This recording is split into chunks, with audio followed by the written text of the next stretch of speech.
Diawali dengan sebuah narasi yang menggambarkan betapa mengerikannya era ini karena banyak bermunculan penyihir dan juga iblis, bahkan ada juga siluman.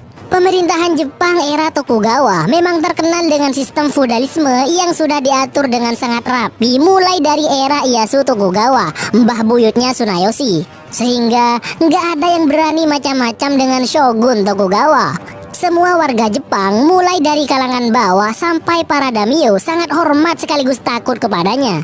Nah, setiap daimyo di berbagai wilayah di Jepang pasti mempunyai pengawal atau bawahan yang melayaninya, yang masyhur dikenal dengan samurai, dengan segala kehormatannya dalam menjaga nama besar tuan dan wilayahnya. Di mana nantinya para samurai yang tidak bisa menjaga kehormatan tuannya dan bahkan sampai kehilangan tuannya alias tidak lagi mempunyai majikan, maka samurai tersebut akan menjadi ronin, yang berarti samurai tanpa tuan.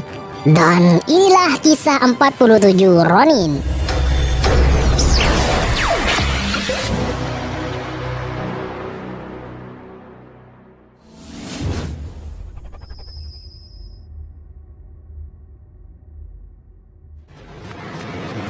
Kisah ini akan diawali dengan seorang anak yang berlari tunggang langgang dengan wajah ketakutan. Anak tersebut diklaim telah dibesarkan oleh Tengu, semacam makhluk yang memiliki kekuatan spiritual dan sihir. Dengan luka goresan di kepalanya, anak tersebut nggak sadarkan diri hingga ditemukan oleh sekelompok samurai yang sedang berburu.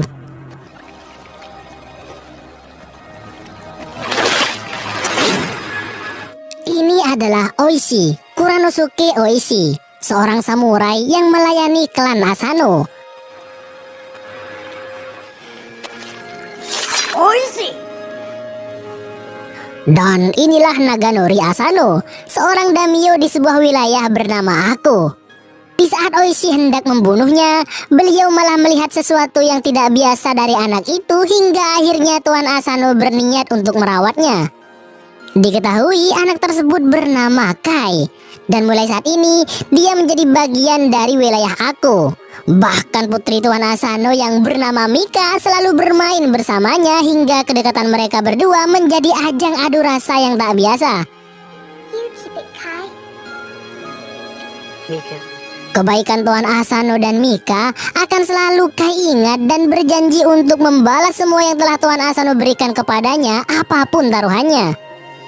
Beberapa tahun pun berlalu, dan kini Kai menjelma menjadi seorang pria yang gagah dan soke. Bersama Oishi dan beberapa samurai pelayan Tuan Asano yang lain, Kai melakukan acara perburuan di sebuah hutan, di mana mereka semua mengincar seekor makhluk buas yang sering meresahkan. Suara burung-burung berkicauan saling bersautan. Saat itulah tiba-tiba muncul makhluk aneh.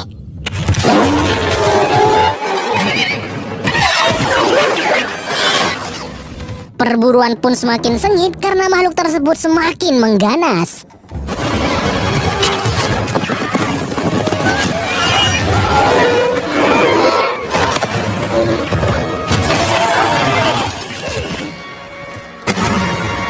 Melihat salah seorang samurai dalam keadaan terpojok dan akan segera diterkam oleh sang makhluk mengerikan itu, Kai dengan cepat beraksi dengan kemampuannya yang luar biasa.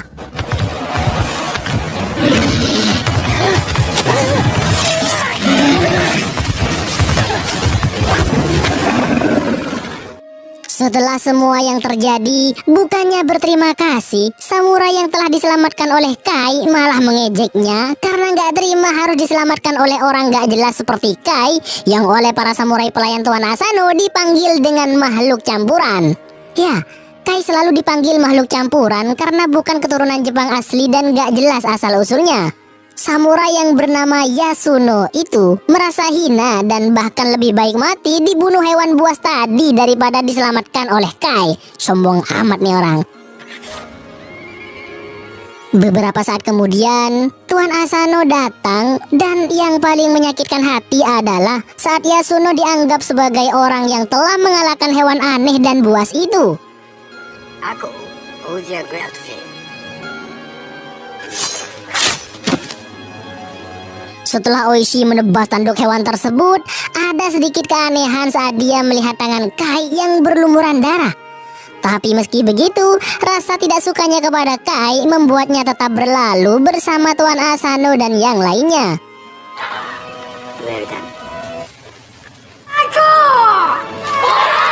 Sesaat Kai melihat seekor rubah putih mencurigakan dengan bola mata yang berbeda warna.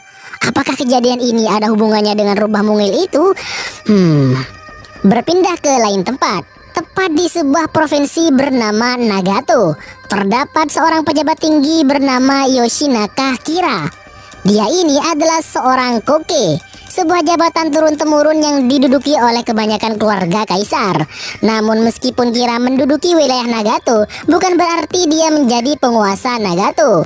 Karena tugasnya adalah menjadi kepanjangan tangan shogun kepada kaisar. Dan kebetulan dia ditempatkan di Nagato oleh shogun, yang sewaktu-waktu bisa berubah. Karena pada dasarnya, seorang koke tidak memiliki wilayah tertentu. Bahkan dalam struktur, koke ini masih di bawah daimyo. Oleh karena itu, Kira menjadi sangat terobsesi untuk menjadi penguasa wilayah Ako yang saat ini dikuasai oleh daimyo bernama Naganori Asano. Lalu di tempat ini baru diketahui bahwa ternyata rubah putih yang mondar-mandir di hutan adalah siluman yang bisa menjelma menjadi wanita. Rupanya hewan buas yang telah dibunuh oleh Kai merupakan hewan jadi-jadian yang ditujukan untuk membunuh Tuan Asano. Dan si siluman rubah inilah yang menjadi pengawasnya. Di sisi lain, tepatnya di kediaman Asano di Ako. Sesaat sebelum Tuan Asano dan anak buahnya masuk ke istana, seorang pemuda bernama Chikara Oishi yang tak lain adalah anak dari Oishi menyampaikan kabar berita tentang penaklukan hewan aneh yang meresahkan kepada seorang gadis cantik yang tak lain adalah Mika. Ya, Mika putri Tuan Asano. Mendengar ayah tercintanya sudah berada di depan gerbang istana, dia pun cepat-cepat bergegas untuk menyambutnya. Sebenarnya yang paling dinanti Mika selain ayahnya adalah Kai, dan kebingungannya saat letolian sangat dipahami oleh sang ayah. Who are you looking for? Di sisi lain, penaklukan hewan buas yang sebenarnya dilakukan oleh Kai membuat Yasuno yang sudah dianggap sebagai penakluknya agak berat hati dan sedikit malu. Bisa dilihat dari raut wajahnya. Klan Asano saat ini sedang mempersiapkan acara penyambutan shogun dan beberapa pejabat penting yang akan menjadi tamu kehormatan di istana Ako dalam sebuah acara turnamen sebagai hiburan bagi shogun. Malam pun tiba. Beberapa waktu sebelum kedatangan shogun, Mika dikejutkan oleh sebuah kabar tentang kedatangan Kai, pujaan hatinya. Hingga dia pun bergegas menemuinya di sebuah gubuk yang tak jauh dari istana. Mika yang sangat mencintai Kai sangat miris melihat Kai yang selalu dikucilkan oleh samurai yang lain. Bahkan Mika juga tahu bahwa sebenarnya yang telah mengalahkan hewan buas di hutan adalah Kai, bukan Yasuno. Apapun itu, Kai tetap menerimanya dengan lapang dada. Bahkan meskipun dia juga sangat mencintai Mika, Kai yang tahu diri juga harus menekan dalam-dalam rasa cinta itu. Karena dia merasa tidak pantas bersanding dengan tuan putri nan cantik jelita itu dengan statusnya sebagai orang buangan. Dengan perasaan sedih campur duka lara hati, Mika pergi meninggalkan Kai seorang diri dalam lamunan sepi. Beberapa waktu kemudian, rombongan shogun tiba di istana Ako.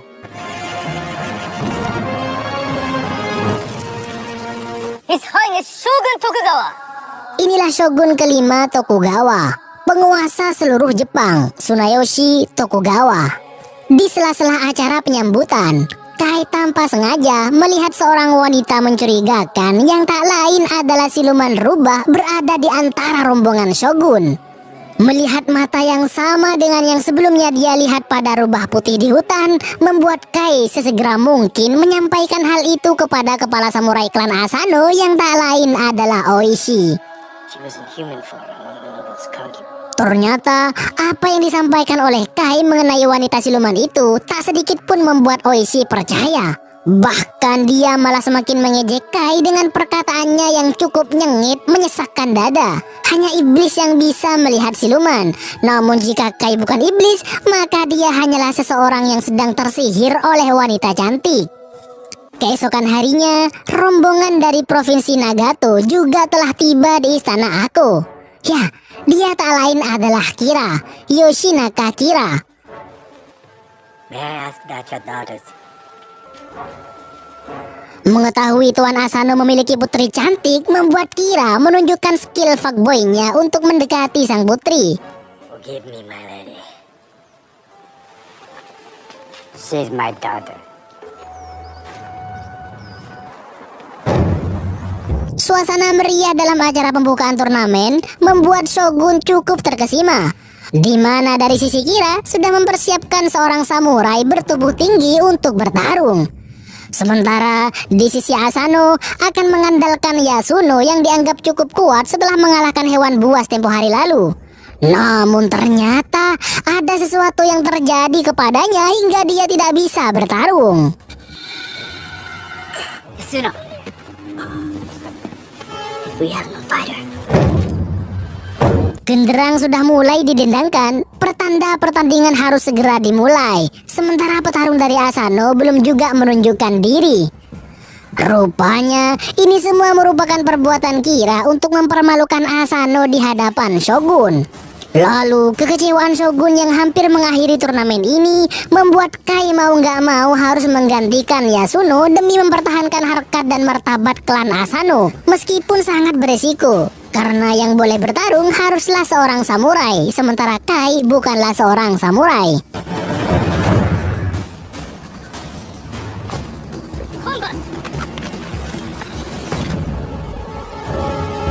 Dalam suasana tegang penuh penasaran, pertarungan pun dimulai.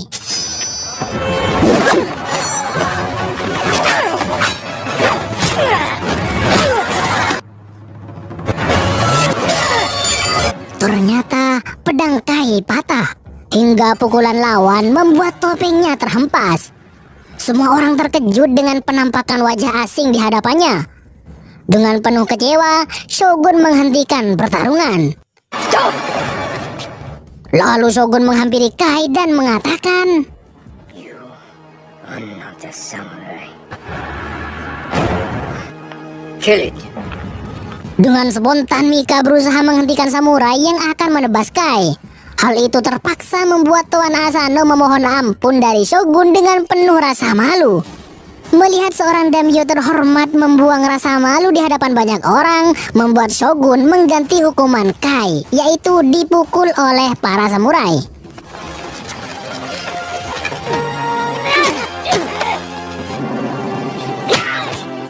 Kejadian itu membuat Tuan Asano sangat marah terhadap Kai sekaligus putrinya, karena telah melakukan hal yang mempermalukan dirinya di hadapan Shogun.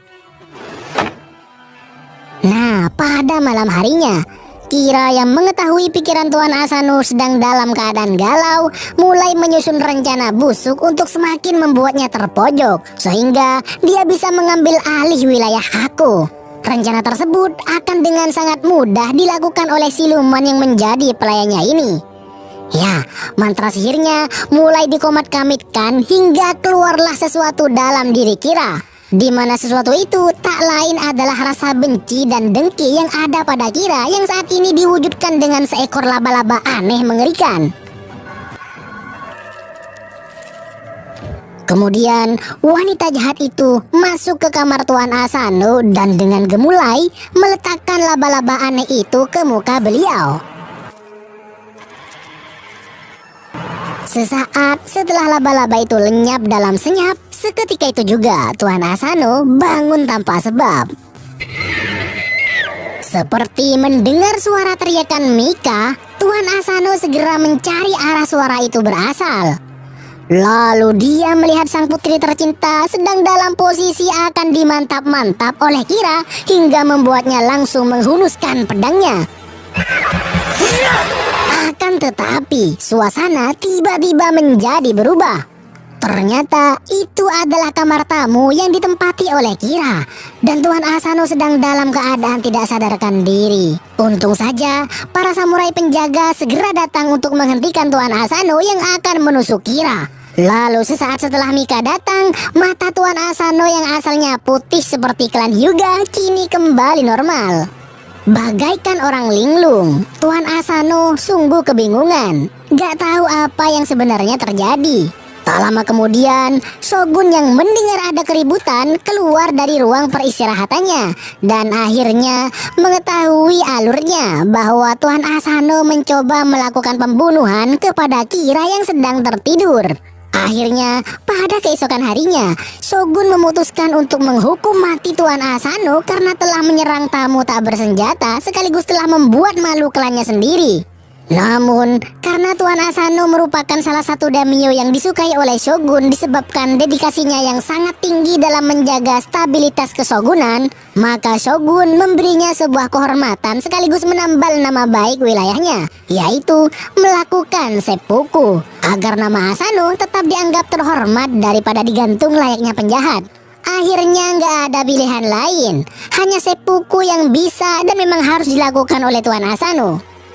Oishi yang sangat tidak percaya dengan apa yang telah terjadi sangat menolak keputusan Shogun karena menurutnya Tuan Asano sedang dalam keadaan tersihir. Tapi ya mau gimana lagi, di akhir pertemuannya dengan Oishi, Tuan Asano menunjuknya untuk menjadi penggantinya yang mengharuskannya melindungi Mika beserta seluruh wilayah Hako. Keesokan harinya, dalam suasana haru dan sedih, Tuan Asano bersiap dengan kimono putih untuk mendatangi tempat seppukunya, walaupun tangisan sang putri tercinta terus mengiringinya.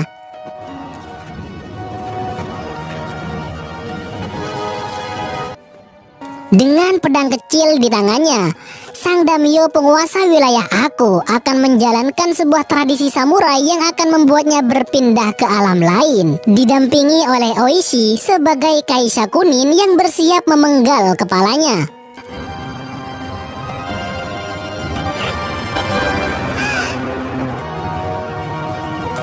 Kematian Tuan Asano membuat para samurai Tuan Asano marah serta tidak terima hingga membuat mereka gelia untuk segera membalas dendam kepada Kira yang menjadi pemicu semua kejadian ini.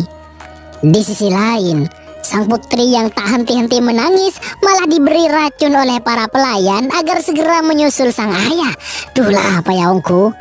Untung saja Mika masih berpikir jernih dan tetap optimis akan kebangkitan aku. Dan yang paling merasakan kehilangan sekaligus paling merasa bersalah adalah Kai yang telah melakukan tindakan yang dianggap menjadi pemicu semua kejadian ini.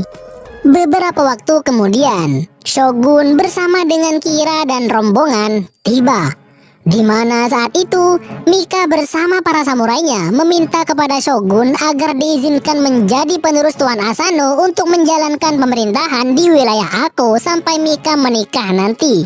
Akan tetapi Shogun malah mempunyai keputusan lain, yang mana keputusan tersebut merupakan sebuah pertimbangan matang demi keberlangsungan pemerintahan wilayah Tokugawa, yaitu menikahkan Mika dengan Kira dengan tujuan agar tidak terjadi permusuhan di antara dua kubu. Dan pernikahan itu akan dilangsungkan tahun depan karena Shogun memberi waktu kepada klan Asano untuk berkabung atau berduka cita selama 1 tahun. Mirisnya lagi, Kira akan tetap menjadi tamu kehormatan di Ako sampai hari pernikahan itu tiba. Bahkan yang sangat memprihatinkan adalah Shogun melarang para samurai Tuan Asano untuk membalas dendam atas kematian tuan mereka, karena Shogun tahu para samurai yang setia itu menganggap Kira sebagai alasan kematian Tuan Asano. Sehingga Shogun mempertegas kepada mereka bahwa sekarang mereka berstatus Ronin atau samurai yang tak memiliki tuan. Ya, ini adalah penyerahan wilayah Aku kepada Kira secara sepihak oleh Shogun yang membuat para Ronin ini semakin geram dengan Kira. Karena saat mulai detik ini juga, para mantan samurai ini diasingkan oleh Kira dari wilayah Aku. Jika masih ada yang berkeliaran di wilayah ini, tidak akan segan-segan untuk dilenyapkan. Bahkan Kira memerintahkan anak buahnya untuk membuang Oishi ke sebuah lubang agar mentalnya hancur. Lalu Kira juga mengejutkan Mika dengan memunculkan Kai yang akan segera dimutasi ke suatu tempat yang jauh agar tidak lagi mengganggu proses pernikahannya dengan Mika.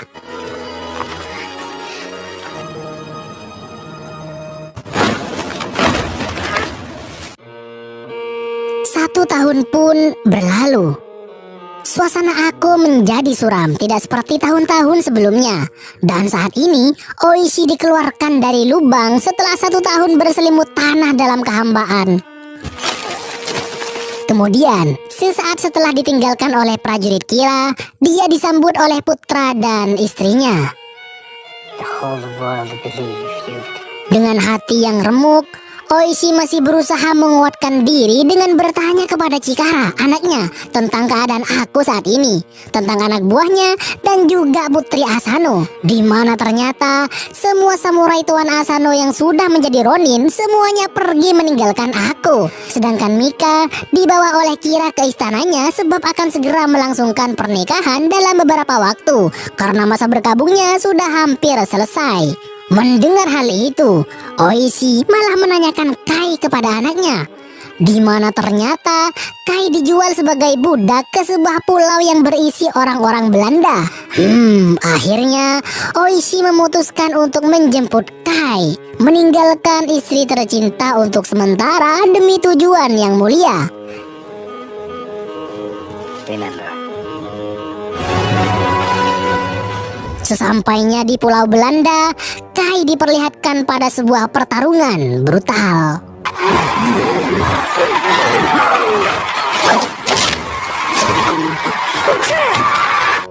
Setelah pertarungan itu selesai, Oishi perlahan memasuki arena pertarungan, yang mana lawannya tak lain adalah Kai.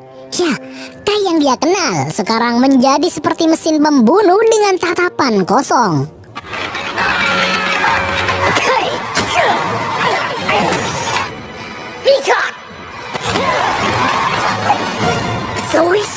Dalam beberapa celah, Oishi memberitahunya bahwa Mika akan segera menikah dengan orang yang menyebabkan Tuan Asano meninggal.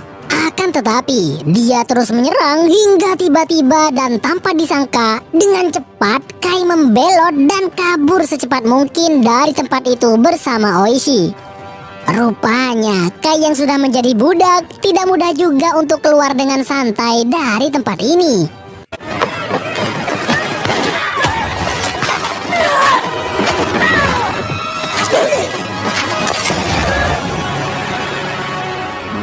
Dan akhirnya mereka berdua berhasil keluar dari pulau Belanda.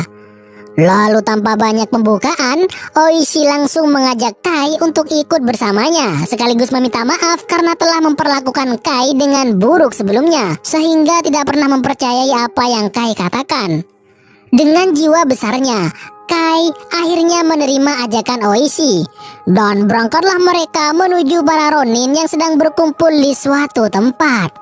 Lalu, Mauido Hasanah, penyemangat dari Oishi, membakar jiwa para Ronin yang bertekad kuat untuk menunjukkan kesetiaan pada tuan mereka dengan membalas dendam kepada Kira, meskipun hal tersebut menentang perintah Shogun.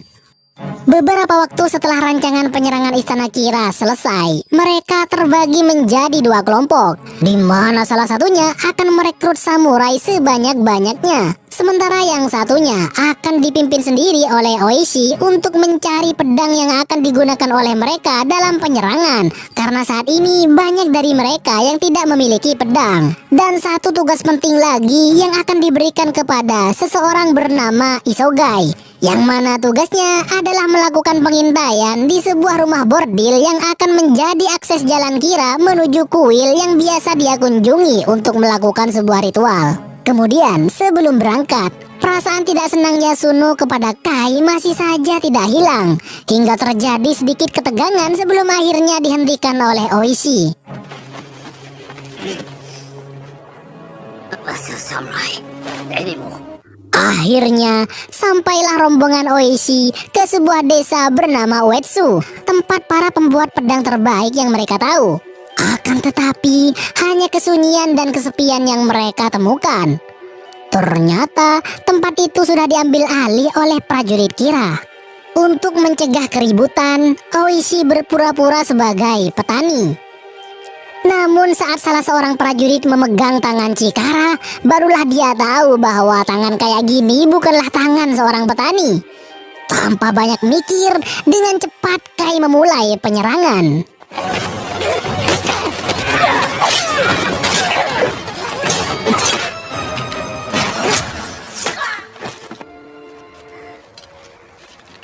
We'll need more.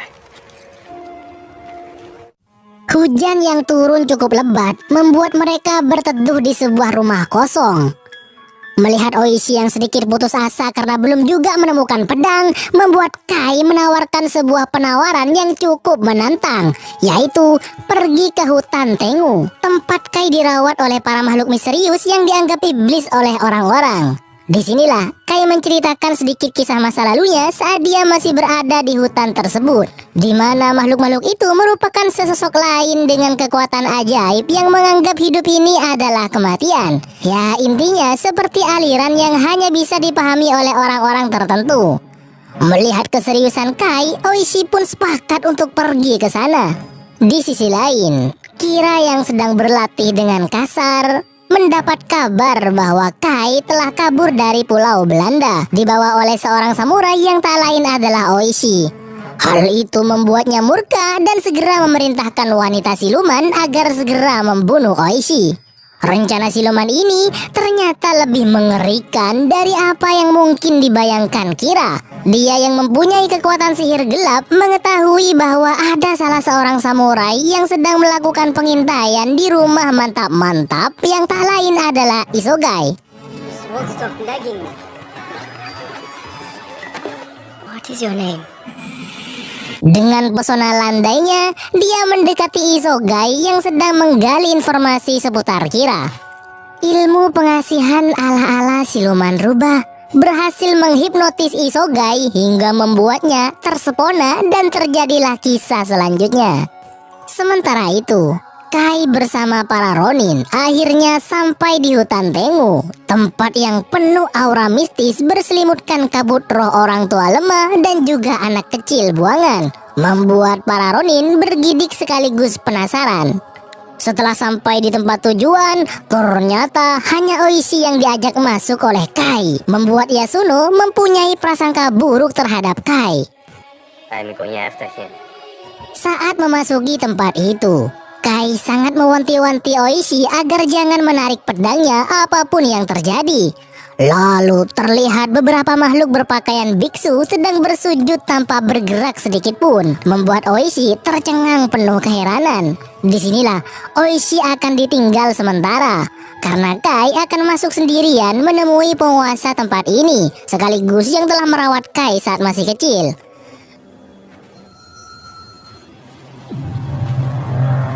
Kedatangan Kai yang bertujuan untuk meminta bantuan agar diberi pedang, malah dengan enteng disuruh untuk mengambil pedang yang ada di hadapannya. Take the blade, Kai. Rupanya makhluk ini sudah tahu tujuan Kai dan para Ronin datang ke sini.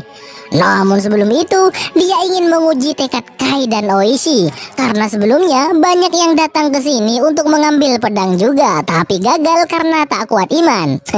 Kali ini, apakah Kai dan Oishi akan bernasib sama seperti orang-orang sebelumnya atau malah berhasil?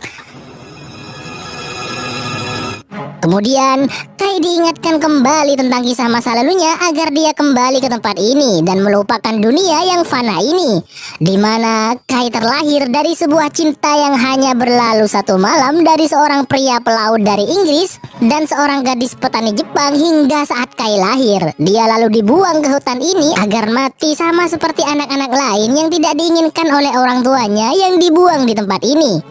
Akan tetapi, Kai diselamatkan dan diasuh oleh makhluk aneh ini.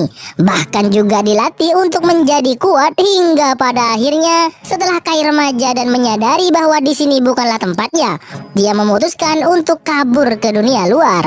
Nah, kali ini dengan tekad yang kuat untuk membantu klan Asano, Kai memberanikan diri kembali ke sini meskipun dengan resiko yang cukup tinggi.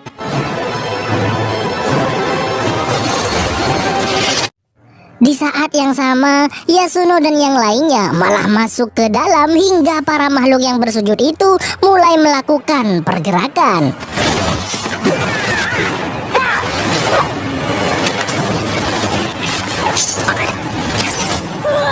Oishi sangat kebingungan. Dilema sedang melandanya, tapi dia tetap harus menahan diri untuk tidak menarik pedangnya seperti yang Kai peringatkan, meskipun anak buahnya dibantai habis-habisan oleh makhluk-makhluk itu.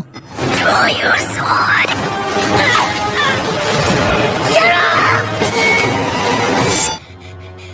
A gift. Untungnya di saat Kai berhasil mengambil pedang itu secara ajaib, Oishi juga berhasil dalam ujian ini dan seperti nggak terjadi apa-apa.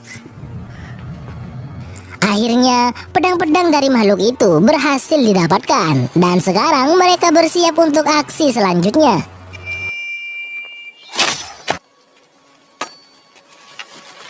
Mine is broken. Kemudian tibalah Kai dan yang mengikutinya ke tempat para Ronin yang lain berada untuk membagikan pedang-pedang yang mereka peroleh. Bahkan pedang Oishi yang sebelumnya diberikan kepada Ronin bernama Hazama tidak diambil lagi karena sudah ada pedang yang lebih mantap. Nah, di sini nih, Isogai yang sebelumnya tersihir oleh siluman rubah memberikan informasi bahwa Kira akan menuju kuil tempat dia biasa melakukan ritual malam ini. Yosh, tanpa banyak cincong lagi, Oishi langsung merapatkan barisan para mantan yang tersakiti, mantan samurai yang tersakiti untuk segera bersiap melakukan penyerangan ke kuil tempat Kira berada. Sesampainya di tujuan, dengan perlahan mereka mengendap-mengendap agar tidak ketahuan. Tak lama kemudian, Isogai tiba-tiba mual dan... Sorry.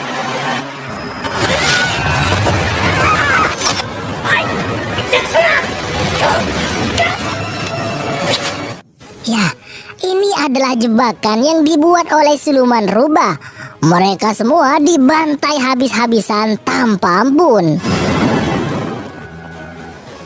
Pedang Oishi ditemukan oleh siluman rubah, mengira Oishi sudah mati. Padahal pedang tersebut sudah diberikan kepada Hazama yang tak lain adalah Ronin yang mati saat itu.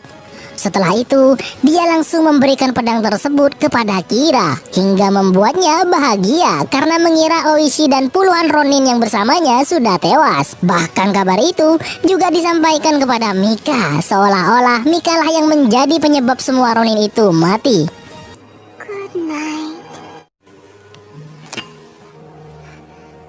Sementara itu, di sisi lain, seorang Ronin gendut bernama Basho yang selalu menampakkan wajah konyol dan lucunya harus meregang nyawa atas kejadian sebelumnya karena luka yang cukup serius. Hal itu membuat Oishi merasa bersalah sebab kenapa tidak dari dulu melakukan tindakan meskipun nanti akan mati. Setidaknya matinya dalam keadaan terhormat. Dan sekarang karena lumayan lama amarah itu terpendam, malah semakin sulit untuk melepasnya. Tapi Kai yang menghampirinya terus memberikan semangat agar niat untuk mengambil kembali kehormatan klan Asano terus berkobar. Nah, pada keesokan harinya, Kai melihat rombongan orang-orang yang akan mengisi acara pertunjukan di Istana Kira dalam pesta pernikahannya dengan Mika. Akhirnya, di saat galau melanda karena seperti sudah tidak ada lagi celah untuk bisa mendekati Kira, Kai dan Oishi mempunyai sebuah rencana jitu dan mantap. We saw you perform in Akko. Format is wedding. We need your help. You are Lord Asano's men. Sesaat setelah rencana kerjasama dengan para rombongan pertunjukan itu, ada sebuah keharuan dan momen indah saat Yasuno meminta maaf kepada Kai karena selama ini dia selalu membencinya. Bahkan penghargaan yang dulu seharusnya diberikan kepada Kai malah didapatkan oleh Yasuno. Dan sekarang sebagai gantinya, dia memberikan pedang milik Basho sebagai rasa hormat sekaligus penghargaan kepada Kai. Setelah itu, sebelum melakukan rencana besarnya, Oishi mengumpulkan para Ronin yang selamat dari pembantaian di kuil sebelumnya. Pidato yang sangat berapi-api dari Oishi membuat para Ronin semakin panas untuk segera mengakhiri penghinaan ini. Ya, seorang samurai yang menjadi Ronin karena kematian tuannya dengan alasan yang tidak wajar merupakan sebuah penghinaan yang amat sangat dalam. Oleh karena itu, mereka harus kembali mendapatkan kehormatan mereka sebagai samurai sekaligus membalas dendam atas tuan mereka. Dan mereka sudah sangat siap dengan hukuman dari Shogun. Satu persatu para Ronin itu menulis nama mereka dan dikuatkan dengan stempel darah dari jari mereka masing-masing agar nantinya dunia tahu apa yang mereka lakukan, sehingga anak-anak mereka kelak akan merasakan sebuah kebanggaan saat menyebut nama ayah mereka. Bahkan Kai yang sebenarnya bukanlah seorang samurai juga akan ikut andil sebagai bagian dari mereka. Akhirnya, jumlah mereka saat ini tersisa 47 orang dengan sorot mata tajam penuh keberanian. Malam hari tanggal 14 Desember tahun 1702 merupakan malam penuh ketegangan. Di saat acara pernikahan akan segera dimulai, saat itulah para Ronin yang menyamar sebagai rombongan pertunjukan mulai memasuki istana Kira tanpa kecurigaan sedikit pun.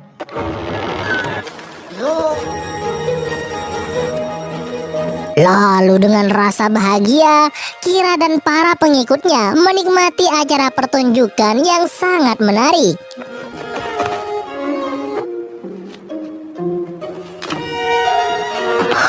Namun di balik layar, secara diam-diam para Ronin melumpuhkan satu persatu prajurit penjaga Kira dengan senyap dan teratur.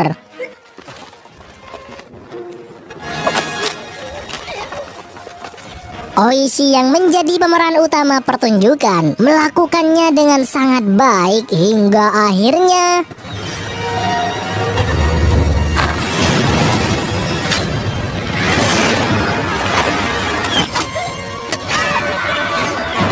suasana tiba-tiba menjadi rusuh dan pertempuran pun tidak lagi bisa dihindari.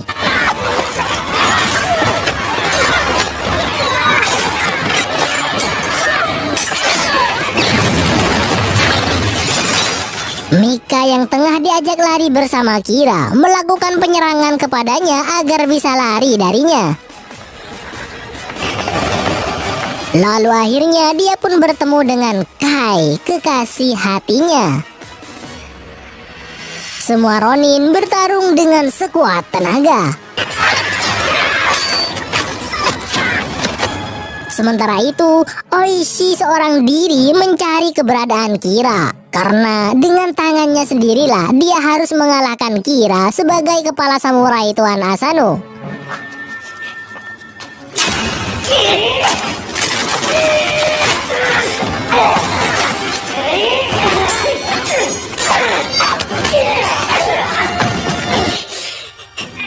Dengan kebanggaan yang amat sangat dalam, Oishi berhasil mengalahkan Kira. Dan pada akhirnya, Kira harus menerima sebuah kenyataan bahwa kelicikan serta kejahatannya harus dipertanggungjawabkan. Dan di saat yang sama, Kai masih harus menghadapi siluman rubah yang saat ini malah menjelma menjadi naga putih.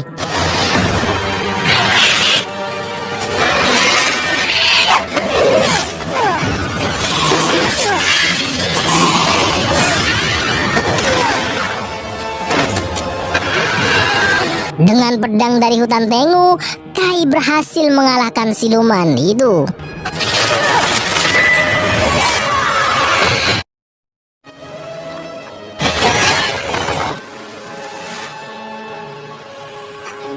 Pertempuran sengit yang masih berlangsung seketika berhenti tatkala Oishi muncul di hadapan mereka dengan kepala Kira di tangannya, menandakan bahwa kemenangan berada di pihak para Ronin.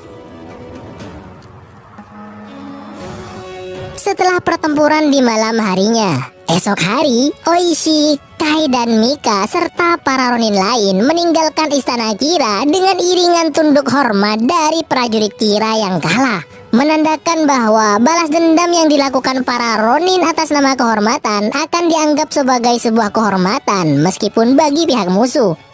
Saat sampai di Ako, para penduduk menyambut mereka dengan rasa bangga karena merupakan sebuah kehormatan juga bagi mereka. Lalu dengan membawa kepala kira, mereka berziarah ke makam Tuan Asano untuk memberi penghormatan terakhir kepadanya sebelum mereka dieksekusi oleh Shogun atas tindakan mereka.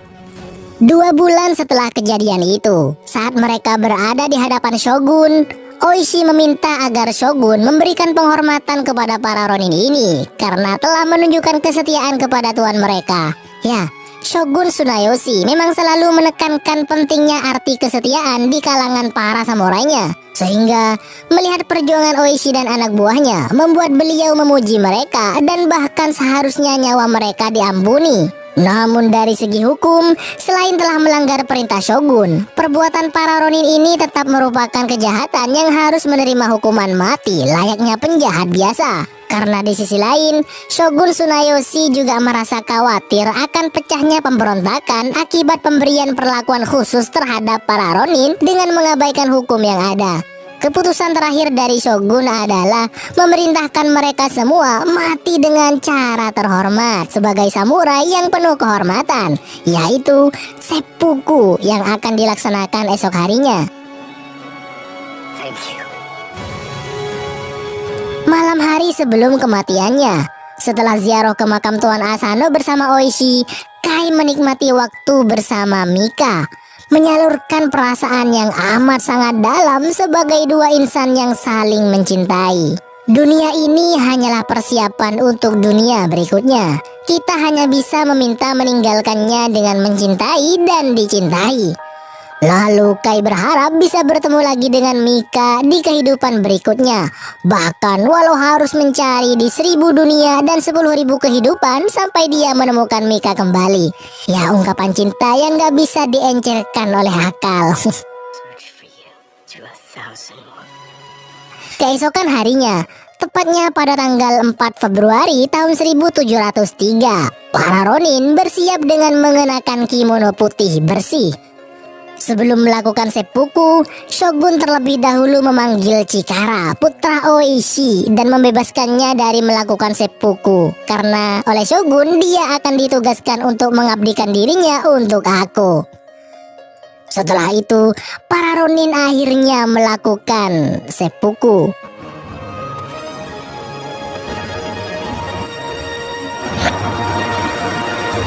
Diiringi dengan tangis sedih para kekasih, keluarga, dan seluruh aku, bahkan sebagian penduduk Jepang yang